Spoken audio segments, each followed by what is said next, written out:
Hey everyone, Christina here for Card Player TV, back for another edition of Strategy. Today we're going to talk about straddling in a cash game.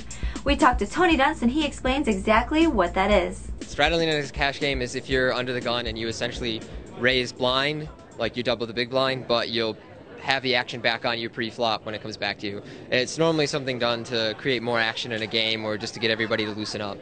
So do you think it is a good thing for, beginners to be trying, or maybe they... Beginners probably shouldn't be trying it, but if you're a good player and you have a table that will, if the whole table is straddling and you're that guy who doesn't straddle, you don't want to be seen as the guy who's knitting it up and not giving action. So I think it's normally probably better from a metagame standpoint to just go ahead and follow suit.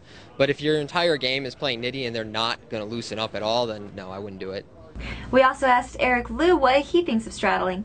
I think straddling is really, really fun, especially if you're stuck. You straddle and then instantly the blinds are doubled, and then since everyone in the cash game is playing really deep, everyone's sitting with 500, 600 BBs anyways, you can straddle, and then if some guy raises, people get action, and then the best thing that can happen is you squeeze out aces in the straddle, and then you insta-bomb it, and then someone else has kings, and you win a huge pot. So straddling is definitely cool, but I don't do it too much, because most of the time you don't look at aces, most of the time you look at something like 3-6 offsuit, and you're like, oh, why did I do that?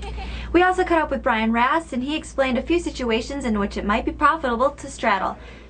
I think it makes games more fun when people are doing it. Obviously, if you're in a game and you're the only person straddling, you're giving up a little bit of an edge because you're putting twice as much money in the pot every round and in a position that's essentially under the gun.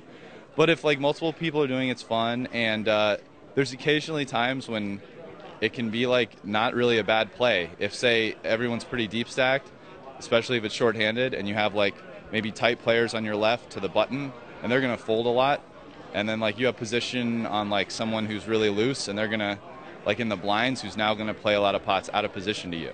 There's sometimes when I actually think it's profitable, but and it's much better, I think, in PLO than No Limit Hold'em, and I would encourage everyone out there to live straddle as much as possible. Wait, why do you think it's more profitable in PLO to straddle? Just because you play more hands in PLO, so it's more likely that you'll get a hand that you're going to play. Okay. Yeah. A lot of boards and stuff. Yeah, let's say in PLO you play 30% of your hands, and in No Limit Hold'em you play 20%. Okay. So it's just 10% more likely if you straddle, you'll get a hand that you'll then play. So it's better. Thanks for tuning in to this edition of Strategy on Straddling and Cash Games. I'm Christina for Card Player TV.